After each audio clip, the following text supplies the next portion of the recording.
Alright, so don't try and adjust your computational devices. This is supposed to be in black and white. This is a video response. So when I do a video response, which I haven't done in quite a few months, I like to do them in black and white just to kind of differentiate them so you kind of know what you can expect to see. This is a video response to Michael Buckley from What the Buck Show, who just did kind of a reintroduction to himself. And I thought it'd be kind of interesting to kind of go through that process. So let's go through that because I don't want to be a 14-minute long video like he had. No offense, Michael. What is your name? My name is Kyle. My last name is Marshall. I have two middle names, which is Ian and William. Now, interestingly enough, Alex Day has just posted a video here last week kind of doing the same thing where he's introducing himself or doing a survey every year, and he asked the question, why are you named what you're named? And I actually have no idea why my name is Kyle, so I am about to phone my mother just to see what she says. It's ringing. Your call has been forwarded to TELUS messaging service.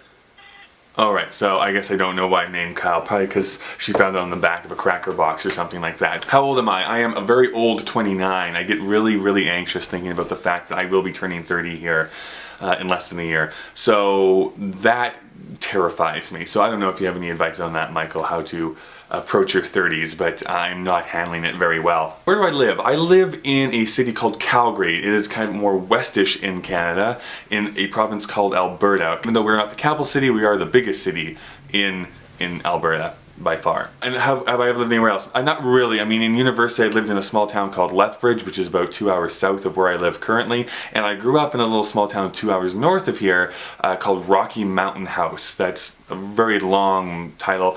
People just usually shorten it to Rocky, and you kind of know what they're talking about, but that's where I grew up for 18 years, moved to Lethbridge for 4, moved to Calgary after that, and have lived here ever since. Pets, no. Spouses, no. Children, not that I know of. Siblings, yes. I am the middle child, and so I have the classic middle child syndrome. I have an older brother, and I have a younger sister, and I was never loved as a child. What would I do if I won $100 million? Well, the first one is very boring. I would then pay off just all my debts, which would be just a tiny insignificant portion of that $100 million.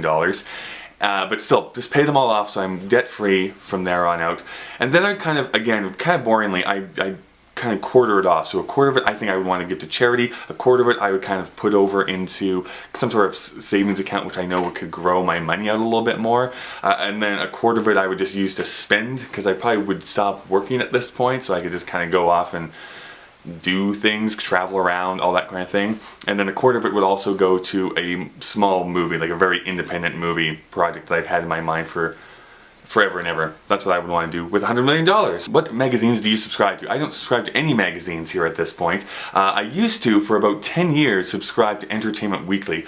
Really liked it, but I found I just was not reading it ever. Like an issue would come, I'd read maybe one article, and then it would just get thrown away, and I just wouldn't read it. I was just finding that most of my entertainment news was coming from online. So, and that's what it's stuck with. I just go to a certain amount of websites and blogs and that kind of stuff and get my information from YouTube, and I call it a day. Favorite YouTubers? Oh man, I'm gonna miss somebody. I know I'm gonna miss someone, but I mean the big ones, Zay Frank and the Vlog Brothers are like the two, like the epitome of YouTube for me, besides you of course, Buck, that I just, any new episode, bam, I'm watching it like right away. I'm on top of that as soon as they release a new episode. Some smaller YouTubers that I really quite like. It sounds like I'm brown nosing, but I really do like them a whole lot. Cosby Sweater is awesome. I love her music. She's actually, I said this last video, but she's doing a Kickstarter campaign to raise money for her first CD, which I would love if people went and did. Nickmo441 I think is brilliant. He is way younger than me. I'm pretty sure he's way younger than I am, but he is far and away a great vlogger here on the site. Does things that took me years to figure out how to do properly. Who else? Who else do I watch quite a bit of? Mitten Sony is pretty fun to watch on a daily basis. You have the obvious people too, like Wheezy Waiter and Philip DeFranco, those type of people, the people that I started watching when YouTube came out in 2005. And I'm forgetting so many. I know I'm forgetting so many. Maybe I'll list some more down in the description below, but those are the ones that come to mind as you ask that question. Favorite song right now and of all time?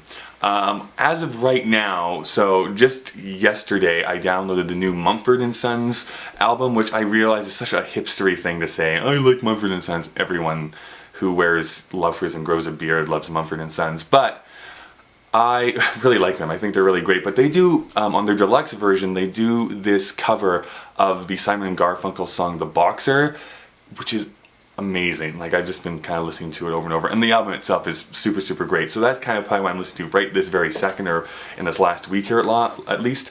Of all time, so this is why I love you, Michael Buckley, a lot. So when I grew up, I would listen to a lot of Broadway, which I still do. It's one of my favorite things in the entire world. But the cast album of Les Miserables, which I'm so excited for that movie that's coming out pretty soon. But there's the song On My Own, which I really identified growing up because I felt like I was on my own, going to school and going through all that kind of shenanigans and stuff like that. So it's not really a pop song, it's not really like a rock song, which most people are going to answer with this, but that was a song that, man, it's one of my favorite songs of all time. I listen to it still to this day, but in high school, like every day after school, that was a song I would listen to. I am so lame. What are you most proud of in your life? Most proud of, I would guess I would have to say being the first person in my family to ever graduate university. Actually ever go to university too. So that was kind of a big thing when I went, and I'm really proud that I was able to go through that whole thing and come out on the other side. What kind of friend are you? Probably not a good one, I'm gonna be honest. I am kind of selfish a lot of the time, so I kind of only think about me. I try and be as giving as I can be, but man, the job that I am at, I get so tired by the end of my shift that I like to just come home and veg out. So if people invite me to go out, I will go out, but it's me like very quiet and me like just talk, because I don't want to talk right now. I've been talking all day long to people, so you do the talking, I'll just listen, and it looks like I'm being surly and upset and mean and I'm short with people, but I'm really not. It just, I don't want to talk to you or to anyone, but I still want to kind of be in that experience. So I try and be as kind and as giving as I can, but I think that gets brushed under the rug because of selfishness. And describe your personal style. As you can see, I have none. I usually, like, I'm wearing a suit. I started wearing a suit here last video, and I'm going to try it out for the next few videos just to see how I feel. But normally what I'm wearing is jeans, t-shirt. That's about it as far as I feel comfortable in it. Yeah, anything else, I just feel like I'm awkward and it's like out of place, and I just don't like it. So those are the questions you wanted me to answer. I would love it if other people would answer the same questions down below, either in a video response or in the actual comments. And this was kind of a bonus video this week, so I'll see you on Tuesday.